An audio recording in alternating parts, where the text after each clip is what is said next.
네, 안녕하세요. 영어 사교육계 내부 고발자를 자청한 발자 중독자입니다. 일단 첫 번째로 영어 유치원에 대해서 얘기를 좀 해볼까 해요. 일단 영어 유치원 하면은 일단 어린이집을 3살 때부터 기저귀 찰 때부터 다니다가 유치원에 갈 나이가 되면 어머니들이 반드시 한 번쯤은 생각해 보실 거라고 생각을 합니다. 영어 유치원이 2000년도에 처음 들어와서 굉장히 흥행을 했어요. 성행을 하고 이런저런 셀 수도 없는 많은 프랜차이즈들이 우리나라에 들어왔는데요. 지금 현재는 잘 되는 데만 살아남고 기존의 프랜차이즈들은 다 없어지고 새로운 프랜차이즈들이 생기는 그런 현실인데요. 일단 영어 유치원 하면은 만만치 않은 수업료를 들 수가 있겠죠. 한 달에 약 200만 원 정도 듭니다. 물론 200만 원은 그냥 수업료고요. 수업료에 물론 식비나 교재비, 활동비 이런 것들 다 포함되지만 실제적으로 제가 근무했을 때를 생각해 보면은 간식비나 그 일과가 끝나고 나서 보충학습이라는 게 또 있거든요. 나머지 공부식으로 맞벌이 하시는 분들이 많기 때문에 아이들을 늦게까지 남겨놓을 경우에 추가 교육을 또 시켜요. 그러면은 보강 수업에 대한 추가 금액은 또 들어갑니다. 또 매달 한 번씩 필드 트립이라고 나가는데요. 소풍 나가는 거죠. 거기서 발생하는 그런 자잘한 것들, 그런 것들도 조금씩 더 들어가기 마련이에요. 그래서 실제로는 200만 원보다는 약 플러스 50만 원에서 100만 원 정도 더 든다고 생각하시면 됩니다. 100만 원은 1년치를 얘기하는 거예요. 한 달에는 실제로 제가 봤을 때는 거의 한 30만 원에서 40만 원 정도는 더 쓰시더라고요. 근데 이게 생각을 해보면 200만 원을 1년으로 치면은 2,400만 원이잖아요. 그러면 2,400만 원, 웬만한 고등학교 졸업한 분들의 1년 연봉 정도라고 알 수 있죠. 그렇게 생각하면 좀 편한데요. 그 1년 연봉이 아이한테 들어갑니다. 5세 때 들어가서 영유 1년 차에 들어가면은요. 그 아이 만 3세, 국제 나이 만 3세, 한국 나이 5살 아이한테 2,400만 원이 들어가는 거죠. 그러면 그거를 3년을 간다고 쳤으면은 7,200만 원입니다. 이 정도 실제로 들어요. 물론 여기서 좀 더 들어갈 수도 있고요. 굉장히 저렴한 영어 유치원도 있는데 그런 곳에 대해서는 제가 상호명은 언급하지 않겠습니다만 분명히 있습니다. 아니 무슨 영어 유치원이 200만 원이나 되냐? 우리는 뭐 150만 원밖에 안 된다. 네, 있습니다. 존재합니다. 어딘지 다 알고요. 하지만 언급은 안 하겠습니다. 자, 7,200만 원. 5세, 6세, 7세 3년 동안 7,200만 원. 거의 1억이죠. 꽤 큰 돈입니다. 이런 돈을 투자해서 영어 유치원을 보내겠다고 생각을 하셔야 되는 거예요. 설명회 때 월 얼마 이렇게 설명이 많이 들어가는데요. 3년을 보고 계시다면은 3년치를 한꺼번에 생각을 해보셔야 됩니다. 과연 이 정도 돈을 들여서 내 아이를 가르칠 만한 이유가 있는지 반드시 생각해 보셔야 돼요. 좀 나중에 다시 설명을 드릴게요. 가장 중요한 건요. 일단 교사들의 질입니다. 아이들은 보시다시피 이성이 요만큼이고요. 본능이 이만큼이에요. 어린아이들이잖아요. 정말 어떨 때 보면은 동물들 같다는 생각이 들 때도 있죠. 저도 제 딸을 키워봤지만 정말 이성적으로 논리적으로 이해하지 못할 행동을 하면서 굉장히 좀 돌발적인 행동을 하는 경우가 많았어요. 심지어는 처음으로 들어간 어린이집 가방을 빨가벗고 가방을 맨 다음에 집안 이곳저곳을 깔깔대면서 뛰어다니더라고요. 그리고 그거를 그 상태로 바로 자기는 어린이집을 가겠다고 했어요. 정말 상식적으로 이해 안 가는 행동이죠.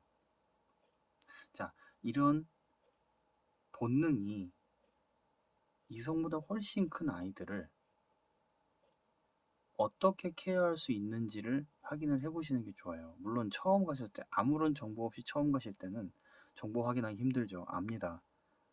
하지만 내 아이가 낯선 어른 앞에서 돌발 행동을 했을 때 그 어른이 어떻게 반응하고 내 아이의 돌발 행동을 어떻게 케어하는지 그걸 아셔야 돼요. 그거는 주변의 소문을 들어보시면 알 수 있겠죠. 물론 통찰력이 좋으신 분들은 설명회에 가서 담임 선생님이 누가 될 거라는 걸 아시고 나면 느낌을 강하게 받으시는 분들도 있습니다. 하지만 그 영어 유치원의 업력을 따져보셔야 되는 이유가 바로 이거죠. 흔히들 짬바라고 말합니다. 짬에서 나오는 바이브죠. 이 짬바가 있는 학원인지 아닌지를 좀 보셔야 돼요. 그래서 갓 생긴 영어 유치원은 일단 많이 알아보셔야 됩니다. 그렇다고 해서 오래된 영어 유치원이 무조건 좋다는 얘기는 아니에요. 직접 알아보셔야 되는 이유가 있습니다. 다시 말씀드리지만 영어 유치원은 돈이 많이 듭니다. 이거 이제 자주 나올 거예요.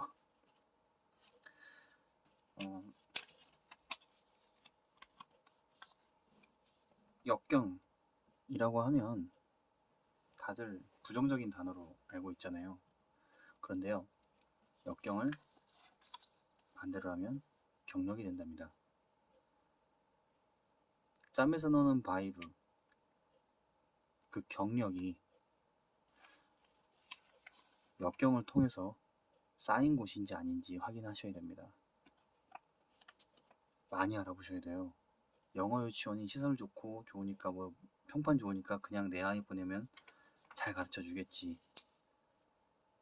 제발 그런 분들은 영어 유치원 보내지 마세요. 부탁입니다. 아이가 힘듭니다. 또 말씀드리고 싶은 건 전공이에요. 제살 깎아먹기 같은 느낌이 들지만 사실 우리나라에 들어와 있는 영어 강사들은 그다지 퀄리티가 좋은 강사들이 많이 없습니다. 오히려 나이가 굉장히 많아서 할아버지 선생님, 할머니 선생님 이렇게 생각하시는 분들 중에는 실제로 영어 영문학이나 영어학을 전공하셨거나 교육학을 전공하신 분들이 굉장히 많아요. 의외로 많아요. 하지만 그런 분들은 유치원에서 잘 고용하려고 하지 않죠. 부모님들도 저랑 비슷하게 느끼실 거예요. 제 아이의 선생이 할아버지다. 글쎄요. 거의 못 보시지 않았나요? 외국인 할아버지 선생님, 외국인 할머니 선생님. 다 젊은 백인들을 원하죠. 하지만요, 백인들도 그걸 알아요. 자기네들이 외국의 영어 교육 시장에서 자신의 피부색이, 자신의 머리카락 색깔이 메리트로 작용한다는 걸 알고요. 퀄리티가 안 되는데도 불구하고 지원하는 외국인들 굉장히 많습니다. 백인이기만 하면 된다라는 어떻게 보면 인종차별이죠. 그런 소비자의 니즈가 영어 강사 선택의 질을 떨어뜨리는 경우도 상당히 많아요. 정말 예일 대학교, 브라운 대학교 이런 아이비리그를 졸업한 정말 대단한 인재인데 흑인이라고 해서 자신보다 경력이 짧은 백인보다 덜 받는 경우도 봤습니다. 시장에서 커스터머스 니즈가 성립하지 않는다는 이유죠. 정말 바보 같은 법이에요. 더군다나 우리는 국적만 프랑스인데 영어를 영어 미국에서만 잘한 사람보다 훨씬 잘하는 고학력자를 영어 강사로 고용할 수 없어요. 우리나라 법이 그렇습니다. 말이 됩니까? 스웨덴, 스위스 영어를 정말로 많이 사용하고 이중 국적 국가 공인 언어로 영어를 사용하는 그런 나라들마저도 그런 나라 사람들마저도 우리나라에서는 영어 강사를 할 수가 없어요. 하지만 우리나라에서는요. 전문 대학 2년만 졸업해도 영어 강사를 할 수 있습니다. 그런 법이 우리나라의 영어 교육 시스템의 한계죠. 어쨌든 우리나라에 들어와 있는 영어 강사들의 전공도 한번 물어보셔야 돼요. 그 전공에 따라서 물론 전공이 다르다고 해서 영어 티칭 경력이 없다라고 볼 수는 없어요. 하지만 대학교에서 4년 내내 도자기 만들던 사람이 내 아이의 영어를 가르치는 선생님이다. 백인이란 이유만으로, 영어 원어민이란 이유만으로 만족스러우세요? 자, 이제 좀 더 실제적인 문제로 들어가 볼게요. 내 아이가 3년을 공부를 하고 나서요. 졸업을 할 때 그 아이의 수준을 생각해 보셔야 돼요. 보통 영어 유치원에서 3년을 배우고 나면은 아이의 수준은 최소한 한국의 교육제도에서 한국 공교육의 중학교 1학년 또는 중학교 2학년 1학기 정도의 레벨은 되어야 정상이에요. 우리나라 교육 레벨로 따지면요. 근데 거기서 바로 한계가 발생합니다. 무슨 한계냐? 우리나라 공교육에서 영어 교육을 몇 학년에 시작하는지 혹시 기억하시나요? 우리나라 공교육에서는요. 영어 교육을요. 초등학교 3학년 때 처음 시작합니다. 초등학교 1학년, 2학년 때는 영어를 전혀 배우지 않아요. 교과목에 포함되어 있지 않습니다. 이게 제 딸의 초등학교 3학년 때 처음 받은 교과서를 보고서 제가 그려놓은 거예요. 이걸 보자마자 저는 정말 입에 담지 못할 아주 심한 욕을 저도 모르게 내뱉었습니다. 제 딸 앞에서요. 그리고 깜짝 놀라서 미안하다고 사과를 했죠. 그럴 수밖에 없습니다. 구성이 이렇게 돼 있어요. A부터 K까지 1과에 A부터 K까지 대문자 소문자가 나와 있고요. 그 다음에 두 번째 페이지에 Hello, my name is, what's your name? 블라블라블라. 인사. 이거 회화죠. 자, 여기는요. 파닉스가 나오죠. 미국에서요. 파닉스는 3년 동안 가르칩니다. 미국 본토에서 파닉스를 3년 동안 가르친다고요. 우리나라 3학년, 초등학교 3학년 교과서에서는요. 파닉스 A부터 Z까지의 절반인 A부터 K 또는 A부터 L까지의 대문자와 소문자를 한 페이지에 끝내요. 자, 겨우 대문자, 소문자와 모양과 음가와 이름을 한 페이지 만에 익힌 아이들이 이제 2페이지에서 회화를 합니다. 우리 모두가 하고 싶어 하는 거죠. 영어 회화. 부모님들도 초, 중, 고등학교, 대학교까지 영어를 10년 이상 배워놓고 외국인과 영어로 대화해야 될 일에 대해서는 막연한 공포심을 느끼시죠. 아이들은 2페이지 만에 회화를 시작합니다. 우리나라 초등학교 영어 교과서는요. 너희들 이미 영어 알파벳 정도는 다 알고 왔지? 문장 정도는 다 읽을 수 있지? 라는 걸 전제로 시작하는 최초 단계의 교육이에요. 자, 이게 얼마나 말이 안 되느냐면요. 점 하나는 1이고요. 점 2개는 2고요. 점 3개는 3. 이렇게 읽기놀이. 자, 우리는 수를 세는 것을 산수라고 합니다. 영어는요. 글자 하나하나를 정확히 알고 정확히 발음하고 이것들을 조합해서 단어를 만들고 단어들을 연결해서 문장을 만들고 문장 단위의 의미를 주고 받는 것을 회화라고 하죠. 자, 파닉스가 산수라면요. 회화는요.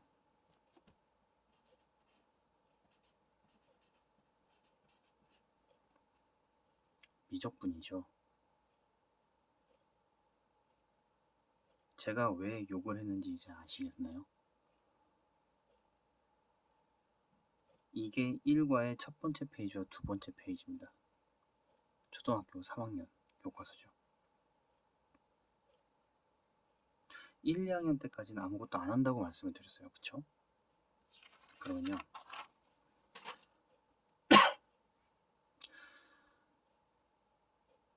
아이들이 졸업할 때 실력이 중학교 1학년, 2학년 레벨 정도가 되는데 초등학교에 입학하고 나서는 영어를 단 한 번도 공교육 과정에서 배우지 않습니다. 그렇다면 2년의 영어 교육 공백 기간이 생겨요.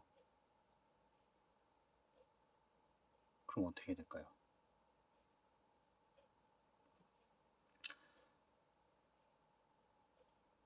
영어 유치원 졸업 이후에 영어 학습을 제대로 흐르게 만들기 위해서 학습을 유지하기 위해서는요. 3가지 방법이 있습니다. 첫 번째가 유학이에요. 너무 쉽죠. 졸업과 동시에 초등학교 1학년을 외국에 영어 사용하는 나라로 가서 학교를 다니는 겁니다. 아니면 국제학교를 보내는 거죠. 오직 영어로만 수업하고 영어로만 말하고 영어로만 생활하는 영어 유치원에서와 별 다를 게 없는 그런 분위기 국제학교 보내는 거죠. 단 국제학교를 보내려면요. 부모님 중에 한 분이 외국인이셔야 돼요. 국적이 외국인 국적이어야 됩니다. 부모님 2분 다 한국인이신데 국제학교로 보내는 경우도 있다고는 알고 있습니다. 하지만 그 학교에 대해서는 언급하지 않을게요. 자, 마지막 3번째는요. 초등학교 1, 2학년의 학습 공백을 커버할 수 있는 완벽한 커리큘럼을 가진 학원으로 이어서 연계시키는 거예요. 이게 정말 어렵죠. 지금 제가 말씀드리는 이 과정은요. 영어 유치원을 처음 보내려고 마음을 먹었을 때 하셔야 되는 과정들이에요. 그러니까 그 영어 유치원을 보내시는 동안 물론 보내시기 전에 그 영어 유치원의 초등학교 과정이 영어 유치원 졸업 이후의 과정이 영유 커리큘럼과 그대로 이어져서 초등 1, 2학년의 공백을 메꿔서 아이의 수준을 중학교 2학년, 3학년 또는 고등학생까지 이어서 올릴 수 있는 학원인지를 확인하셔야 되는데 만약에 그 영어 유치원이 초등 과정이 없는 경우라면은 아이가 영어 유치원을 다니는 3년 동안, 최대 3년 동안 그 다음에 가야 할 학원 3번의 조건을 만족시키는 학원을 반드시 알아보셔야 하는 겁니다. 만약에 이런 대안이 없이 아이가 다시 1, 2학년을 영어 학습 공백 기간으로 지내게 된다면요. 아이의 발음은 100% 한국식 된장 발음으로 망가집니다. 왜냐면요. 아이 입에서는 3년 동안 배웠던 원어민 발음으로 영어 원어민 발음으로 발음을 할 수밖에 없는데 학교를 갔더니 주변에서 아이들이나 또는 초등학교 선생님들의 발음이 한국식 발음인 거예요. 그러면 그 아이가 올바른 발음을 했다고 쳐보자고요. 부모님 주변에 그런 사람 없습니까? 뭔가 영어를 읽을 때 혀를 굴려가면서 F 사운드와 L, R, Z, F, V 이런 사운드들을 정확하게 원어민답게 파닉스에 맞춰서 발음하는 사람을 보면은 재수없어. 이렇게 생각하지 않으세요? 아이들은 더 심합니다. 부모님들은 생각을 재수없어 라고 생각을 하시지만 아이들은 그걸 입 밖으로 뱉어요. 그러면 정확한 발음으로 읽은 아이가 오히려 주눅이 듭니다. 영어를 안 하려고 해요. 입 벌려서 말하지 않으려고 합니다. 그게 영어 학습 공백 기간 동안 발생할 수 있는 매우 위험한 상황이고요. 그렇게 되면 그 아이의 발음은 7,200만 원을 들여서 겨우 만드는 그 아이의 발음은요. 돈을 안 쓴 아이들과 비슷한 발음으로 퇴화되죠. 반드시 부모님들께서는 영어 유치원을 보내셨을 경우에 그 후속 단계까지 생각을 하시고 준비하셔야 합니다. 부모님의 아이들이 왕따가 될 수 있기 때문이에요.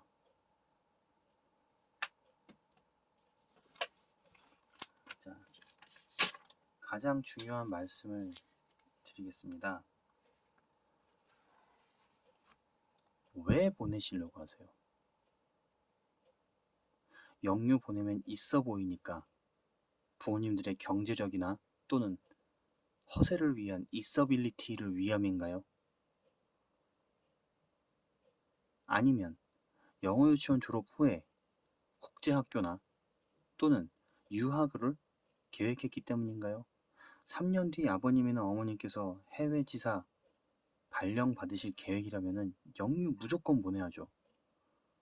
하지만 처음에 들었던 있어 보이니까 또는 부모님들의 경제력이나 또는 있어 보이려는 허세, 우리의 영유 나왔잖아, 이따위 말을 할 생각이시라면 보내지 마세요. 정말 그건 아이를 위한 게 아닙니다. 정말 진심으로 부탁드릴게요. 너무나 많이 봤어요, 그런 분들. 본인의 직업이 뭐라서, 본인이 돈이 많아서. 네. 돈 쓰는 건 자유죠. 근데 정말 그건 아닌 것 같아요. 그분들 덕분에 먹고는 살았습니다만, 그런 분들을 보면서 저희가 무슨 생각했는지 아세요? 그래, 돈 많아 좋겠다. 이 정도 생각 외에는 없어요. 그리고 그거 아세요? 원비 잘 내시고, 여기가 그래도 다른 데보단 싸요, 이런 식의 말씀을 하시는 분들, 아유, 사업가 입장에선 감사했죠. 근데 그거 아세요? 그런 말씀 들으면요, 그 다음에 원비 올라가요.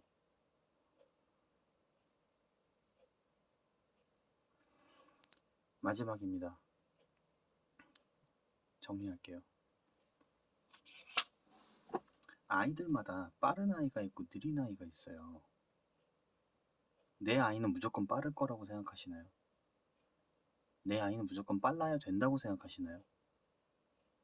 일반 유치원 아니고 영어 유치원이니까 내 아이는 무조건 다른 아이보다 빠르다라고 생각하시나요?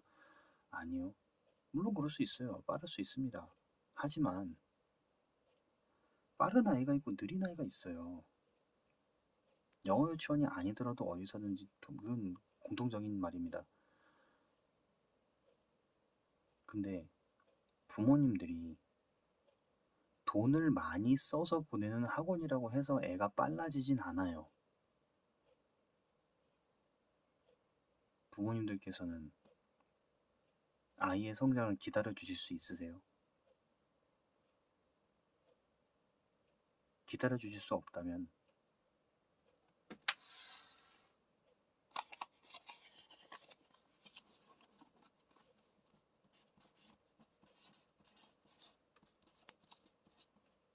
$7,200만